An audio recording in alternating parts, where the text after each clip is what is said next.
الحمد لله رب العالمين والصلاة والسلام على رسول الله وعلى آله وصحبه أجمعين أما بعد فأعوذ بالله من الشيطان الرجيم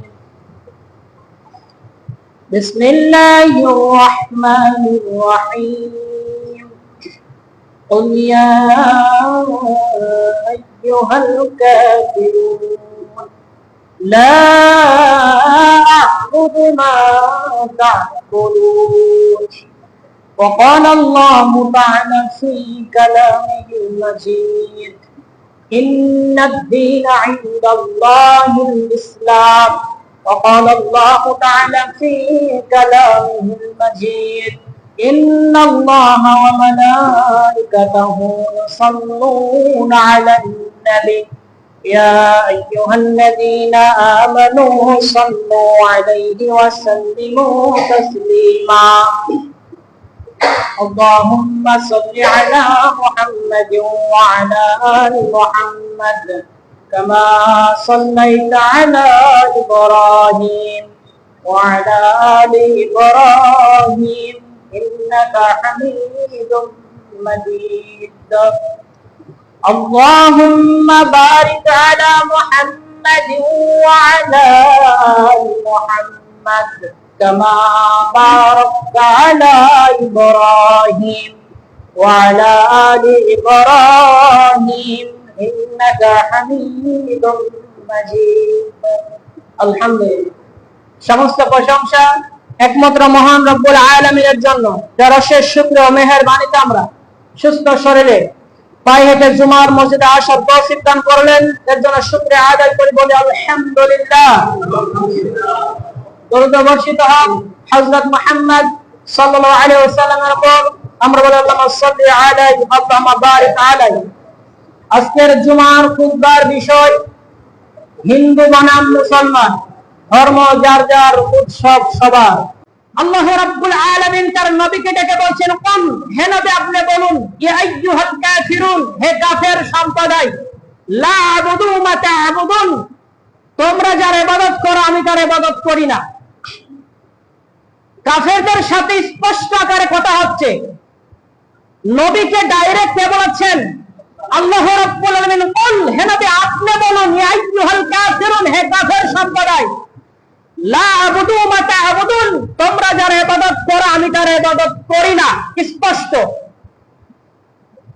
এরপরে ওয়ালা আনা আবিদুম মা আবাদতুম ওয়ালা আনতুম আবিদুনা মা আবুদ, আমি যার ইবাদত করি তোমরা তার ইবাদত করো না, আর তোমরা যার ইবাদত করো আমি তার ইবাদত করি না। এভাবে মুখামুখি কথা হচ্ছে যে ইয়্যাকা না'বুদু ওয়া ইয়্যাকা নাস্তাঈন, আমি একমাত্র আল্লাহ রাব্বুল আলামিনের ইবাদত করি, আমি তারই কাছে সাহায্য প্রার্থনা করি। কুল ইন্নামা আদউ রাব্বি ওয়া লা ইশরিকু বিহি আহাদা, সূরাতুজ জিন 20 নম্বর আয়াত। আল্লাহ রাব্বুল আলামিন এখানেও বলেছেন, কুল, আপনি বলুন আমি একমাত্র আল্লাহর ইবাদত করি, আমি তার সাথে শরীক করি না। এরপরে চলে যান সূরা আনাম 160 নম্বর আয়াত, কুল ইন্না সালাতি ওয়া নুসুকি ওয়া মাহইয়ায়া ওয়া মামাতি লিল্লাহি রাব্বিল আলামিন। এখানেও বলেছেন কুল, আপনি বলুন। আর আমরা নবীর উম্মত, এটা খুব খেয়াল করে রাখেন। আর আলেম যারা আছে তার ওয়ারিস, নবীকে ডেকে বলছেন, কুল, আপনি বলুন, ইন্না সালাত, আমার সালাত, ওয়া নুসুক, আমার কুরবানি, ওয়া মাহইয়ায়া ওয়া মামাত, আমার জীবন মরণের যত ইবাদত, লিল্লাহি রাব্বিল আলামিন, সমস্ত কিছু একমাত্র মহান রব্বুল আলামিনের জন্য। এই তিনটা আয়াত থেকে আপনি কি বলছেন? আপনিও তো শেষ নবীর উম্মত, আপনিও নিজেকে শেষ নবীর উম্মত দাবি করেন। প্রত্যেক নামাজে এই কথাই বলেন, ইয়্যাকা না'বুদু, একমাত্র তোমারই গোলামি করি। গোলামি অর্থ দাসত্ব করা, শুধু নামাজে গোলামি নয়। আপনার সাংসারিক জীবন থেকে একেবারে পার্লামেন্ট, সংসদ পর্যন্ত যত ইবাদত রয়েছে, যত দাসত্ব, গোলামি হবে কার জন্য? আল্লাহর জন্য। লাকুম দীনুকুম ওয়ালিয়া দীন, লাকুম দীনুকুম, তোমাদের দিন তোমাদের, ওয়ালিয়া দিন, আর আমাকে যে আল্লাহ দিন দিয়েছেন সেটা আমার, শব্দ দুটো একই। তাহলে আমরা বলি ইন্নাদ দীনা ইনদাল্লাহিল ইসলাম, একমাত্র মনোনীত গ্রহণযোগ্য দিন হচ্ছে ইসলাম। তো ইন্নাদ দীন, এখানে দিন শব্দ ব্যবহার করেছে, তাহলে ইন্নাদ দীনা ইনদাল্লাহিল ইসলাম, আপনাকে যদি প্রশ্ন করে দিন শব্দের অর্থ কি, আপনি বলবেন ইসলাম। তাহলে এই ক্ষেত্রে যদি আপনি পারিভাষিক শব্দ ব্যবহার করেন লাকুম দীনুকুম, তোমাদের ইসলাম তোমাদের, ওয়ালিয়া দিন, আমার ইসলাম আমাদের, শব্দ কি ঠিক হবে? হবে না। আপনি চলে যান সূরা ফাতিহার ভিতর, মালিক ইয়াউমিদ্দিন, এখানে দিন শব্দের অর্থ আপনি কি বুঝলেন? এখানে দিন শব্দের অর্থ আপনাকে যদি বলে, আপনি বলেন বিচার দিবসের মালিক, এখানে দিন শব্দের অর্থ দিবস। সুম্মা মা আদরাকা মা ইয়াউমিদ্দিন ওয়া মা আদরাকা মা ইয়াউমিদ্দিন, সূরা ইনফিতারের শেষের দিকে পাবেন ইয়াউমিদ্দিন মানে কিয়ামতের মাঠ, এখানে বুঝিয়েছে দিন শব্দের অর্থ কিয়ামতের মাঠ। সূরা ফাতিহার ভিতরে মালিক ইয়াউমিদ্দিন, দিন মানে কিয়ামতের মাঠ, দিবসকে বুঝিয়েছেন। ইন্নাদ দীনা ইনদাল্লাহিল ইসলাম, এখানে দিন মানে জীবন ব্যবস্থা। এইখানে লাকুম দীনুকুম, এখানে দিন শব্দ অর্থ ইসলাম নয়, এখানে দিন অর্থ হবে মত, পথ, তোমাদের মত, তোমাদের পথ, তোমাদের আদর্শ তোমাদের, আর আমার আদর্শ, আল্লাহ যে আমাকে দিন দিয়েছেন সেই আদর্শ, সেই মত আমাদের। কথা বুঝতে পেরেছেন? লাকুম দীনুকুম, তোমাদের আদর্শ, তোমাদের মত তোমাদের, আর আমার আদর্শ, আমার মত, আল্লাহর যে দিন দিয়েছেন ইসলাম, সেই মত। তাহলে আমরা যে বলি ধর্ম যার যার উৎসব সবার, এই স্লোগান নাই, ধর্ম যার যার উৎসব সবার। অনেক আতি নেতা পাতি নেতা আবার এই আয়াত দিয়ে রেফারেন্স দিচ্ছে যে তোমাদের ধর্ম তোমাদের, আমাদের ধর্ম আমাদের, ব্যাখ্যা করছে সুন্দর নিজের স্বার্থ মোতাবেক। আপনারা এক সময় বলে গেছেন লাকুম দীনুকুম রাহুল বুখারী, আর এখন এরা বুখারী বলে না, এরা এখন মুখারী নিজের মতো করে ব্যাখ্যা করছে। লাকুম দীনুকুম, তোমাদের আদর্শ, তোমাদের মত তোমাদের, তোমাদের কালচার, তোমাদের সংস্কৃতি, তোমাদের ইবাদত তোমাদের। আল্লাহ রাব্বুল আলামিন 3 নং সূরা সূরাতুল আল ইমরান 25 নম্বর আয়াতে বলছেন ওয়া মান ইয়াবতাগি গায়রাল ইসলামি দীনান ফালা ইউকবাল মিনহু, এইখানে শব্দ একই দিন। ওয়া মান ইয়াবতাগি গায়রাল ইসলামি দীনান ফালা ইউকবাল মিনহু, ইসলাম ব্যতীত কোন ধর্মকে যদি তালাশ করে আল্লাহ তা গ্রহণযোগ্য করবেন না। ইসলাম ব্যতীত পৃথিবীর যত ধর্ম রয়েছে সমস্ত ধর্মকে বাতিল, সমস্ত ধর্মই বাতিল, গ্রহণযোগ্য নয়। ইউকবাল মিন, আল্লাহ গ্রহণ করবেন না। খুব মনোযোগ দিয়ে শ্রবণ করেন, খুব বা যদি ভিতরে মুনাফিকি থাকে কেটে যাবে ইনশাআল্লাহ আজিজ। ওয়া মান ইয়াবতাগি গায়রাল ইসলামি দীনান ফালা ইউকবাল মিনহু, ইসলাম ব্যতীত অন্য কোন ধর্ম, যত মতাদর্শ রয়েছে, যত পথ মত রয়েছে, সবকিছু আল্লাহ রাব্বুল আলামিনের কাছে বাতিল। ইন্নাদ দীনা ইনদাল্লাহিল ইসলাম, আল্লাহর কাছে মনোনীত গ্রহণযোগ্য জীবন ব্যবস্থার নাম কি? ইসলাম। আবু দাউদের একটি হাদিস রয়েছে, আব্দুল্লাহ ওমর রাদিয়াল্লাহু তাআলা قال قال رسول الله صلى الله عليه وسلم মান তাশাব্বাহা বিকওমিন ফাহুয়া মিনহুম, যে ব্যক্তি কওম কোন জাতিকে অনুসরণ করবে, তাশাব্বাহ ভালোবাসবে, মহব্বত করবে, সাদৃশ্য গ্রহণ করবে, ফাহুয়া মিনহুম সে তারই অন্তর্ভুক্ত হবে। এক পাতি নেতা কি বলেছে জানেন? টুপি আলা, দাড়ি আলা, জুব্বা আলা, পাঞ্জাবি ছিল হয়তো বা, খেয়াল করে না, তবে পাঞ্জাবি জুব্বা থাকতে পারে।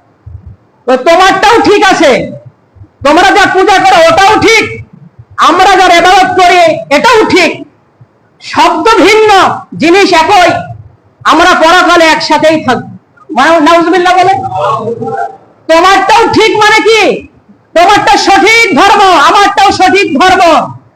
তোমরা আমার ভাই, আমি মুসলিম, তুমি হিন্দু, তোমরা আমরা দুজন ভাই ভাই, আমরা পরকালে একসাথে থাকবো। হিন্দুরা মুশরিকরা যে জাহান্নামী দলিল দেবো একটা একটা করে। এরপর আল্লাহ রাসূল সাল্লাল্লাহু আলাইহি ওয়াসাল্লাম ওই হাদিসটা পাবেন 4031 নম্বর হাদিস। এবার আসেন ইবনে মাজার 3962 নম্বর হাদিস। আল্লাহ রাসূল সাল্লাল্লাহু আলাইহি ওয়াসাল্লাম বলেন শেষ জামানাতে আমার উম্মতের মধ্যে এক প্রকার আলেম সমাজ, এক প্রকার আলেম সমাজ ও এক প্রকার নেতা হিন্দুদের সাথে মিশে যাবে এবং তাদের হিন্দু পূজা করবে। আল্লাহ রাসূল কি ভুল বলে গেছেন? বাস্তবে দেখতে পাচ্ছি এখন আলেম সমাজরা হিন্দুদের সাথে, তাদের সংস্কৃতির সাথে, তাদের উৎসবের সাথে মিশে গেছে, তাদের সাথে পূজা করছে। আমি এক নম্বরে এনেছি যে প্রথমটা বললাম যে তোমরা যার পূজা করো, আমরা যার ইবাদত করি, শব্দ একই, পার্থক্য শুধু ভিন্ন। তোমরা মূর্তির পূজা করো, আল্লাহর ওদের কাছে চাও, প্রার্থনা করো, সিজদা করো, আর আমরা আল্লাহর কাছে চাই, প্রার্থনা করি, পথ ভিন্ন, উদ্দেশ্য একই। আরেকজন বলছেন যে রোজা আর পূজা একই, রোজার পূজা একই। কোথায় রোজা আর কোথায় পূজা?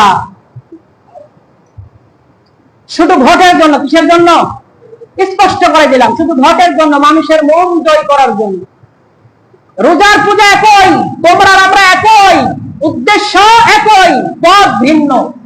এরপরে বলছেন আমরা যদি ক্ষমতায় আসি, জালেম সরকার স্বৈরাচারী 300 মডেল মসজিদ তৈরি করেছে, আমরা যদি ক্ষমতায় আসি মডেল মন্দির তৈরি করব। দেখেছেন আপনারা? কার পিছনে আপনি ঘুরছেন? ও কোন নেতা, ও কোন দলের, ও কোন পক্ষের, আপনাকে যাচাই বাছাই করতে হবে। বলছে স্বৈরাচারী 300 মসজিদ মডেল, ও তো ভালো কাজ করে গেছে, আর এ বলছে যে আমি মডেল মন্দির তৈরি করব। আরেকজন বলছেন যে এই পূজা উদযাপন করতে পেরে আমি আল্লাহর শুকরিয়া আদায় করছি। ও টুপিওয়ালা, কোন দলের আমি জানি না, ও টুপিওয়ালা আর জুব্বাওয়ালা। আরেকজন বলছে পূজার সামনে দাঁড়িয়ে, পূজার সামনে দাঁড়িয়ে সিন্নি খাচ্ছে, সিন্নি, প্রসাদ খাচ্ছে, কোকা কোলা খাচ্ছে, দেখলাম বসে থেকে কোকা কোলা বিস্কুট সবই রেখেছে। আরেকজন দেখলাম যে হিন্দুর গীতা পাঠ করছে, আর মহিলারা, হিন্দুরা আপনার কি বাঁশি বাজায় না, ওটা বাজাচ্ছে। ওনার মাথায় অনেক বড় লম্বা টুপি, আমার মাথায় লম্বা টুপি আছে। তো ওর ইমান আর আমার ইমান এক না, এক। ও ভোটের জন্য। ও কিসের জন্য? ও ভোটের জন্য।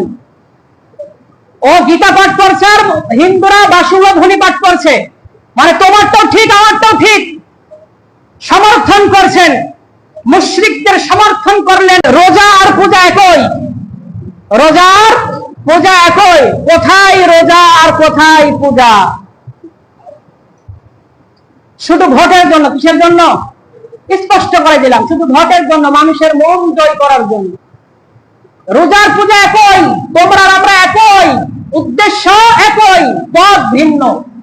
এরপরে বলছেন আমরা যদি ক্ষমতায় আসি, জালেম সরকার স্বৈরাচারী 300 মডেল মসজিদ তৈরি করেছে, আমরা যদি ক্ষমতায় আসি মডেল মন্দির তৈরি করব। দেখেছেন আপনারা?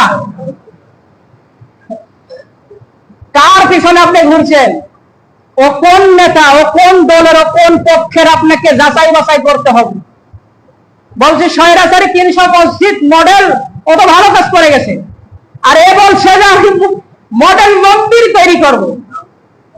আরেকজন বলছেন যে এই পূজা উদযাপন করতে পেরে আমি আল্লাহর শুকরিয়া আদায় করছি। ও টুপিওয়ালা, কোন দলের আমি জানি না, ও টুপিওয়ালা আর জুব্বাওয়ালা। আরেকজন বলছে পূজার সামনে দাঁড়িয়ে, পূজার সামনে দাঁড়িয়ে সিন্নি খাচ্ছে, সিন্নি, প্রসাদ খাচ্ছে, কোকা কোলা খাচ্ছে, দেখলাম বসে থেকে কোকা কোলা বিস্কুট সবই রেখেছে। আরেকজন দেখলাম যে হিন্দুর গীতা পাঠ করছে, আর মহিলারা, হিন্দুরা আপনার কি বাঁশি বাজায় না, ওটা বাজাচ্ছে। ওনার মাথায় অনেক বড় লম্বা টুপি, আমার মাথায় লম্বা টুপি আছে। তো ওর ইমান আর আমার ইমান এক না, এক। ও ভোটের জন্য। ও কিসের জন্য? ও ভোটের জন্য। ও গীতা পাঠ করছে, আর হিন্দুরা বাসুল্য ধ্বনি পাঠ করছে, মানে তোমারটাও ঠিক আমারটাও ঠিক সমর্থন করছেন, মুশরিকদের সমর্থন করলেন। যদি তারা ইমানের অপেক্ষায় কুফরকে বেশি ভালোবাসে, যদি আল্লাহ রাব্বুল আলামিন ইমানদারকে ডাক দিয়ে যদি বলতে পারেন যে তোমাদের পিতা তোমাদের ভাইকে বন্ধুরূপে গ্রহণ করে না, যদি ইমানের চাইতে কুফরকে বেশি ভালোবাসে, তাহলে আমি বলতে চাই তোমার নেতা যদি ইমানের চাইতে কুফরকে বেশি ভালোবাসে, তাকে গ্রহণ করা যাবে না। ইমান বিক্রি করেন না। একটা সিগারেটের লোভে, একটি চায়ের লোভে ইমান বিক্রি করেন, সাবধান সাবধান। আপনি আমার দিন ভাই, আপনি কেন আমার প্রণাম করছেন?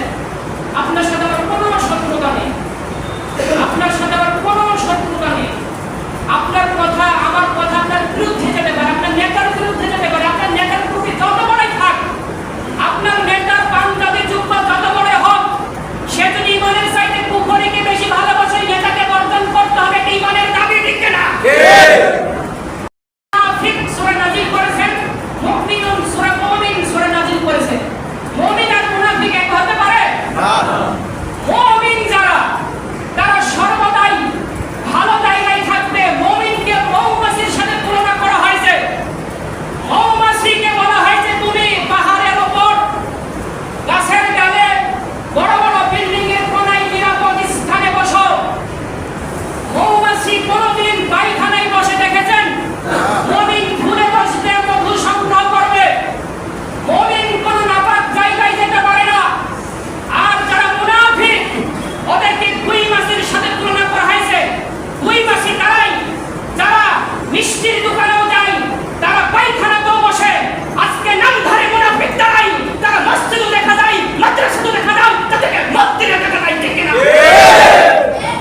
এরা নামধারী মুনাফিক, এরা সব জায়গায় যাবে সুবিধার জন্য। মাত্র 4% হিন্দু, মাত্র 5% 6% হতে পারে, আর মুসলমান 96%। আজকে কোরআনকে অবমান করা হচ্ছে যে মন্ত্রীর দায়িত্ব রয়েছে, ধর্মমন্ত্রী, এখন পর্যন্ত প্রবেশ করে নাই, কিন্তু মন্ত্রী গিয়ে উৎসব পালন করছে, সেখানে বাহবা দিচ্ছে, সমর্থন করছে, তার মানে বোঝা যাচ্ছে সে মুনাফিক। কথা ভাবে করতে হবে। বেলালের মতো 500 বছর বেঁচে থেকে লাভ নাই, সিংহের মতো একদিন গর্জন দিয়ে, 1 ঘন্টা গর্জন দিয়ে দুনিয়া থেকে বিদায় নিতে চাই, ঠিক কিনা? কোরআনকে, মুসলিম জাতির শ্রেষ্ঠ কিতাবকে পায়ের সাথে পতিত করেছে, অবমাননা করেছে, এখন পর্যন্ত প্রবেশ করা হয় নাই। 20 টাকার মতো সেদিনকে বলেছিলাম, 20 টাকার নোটে তারা মন্দির ছাপিয়েছে, তার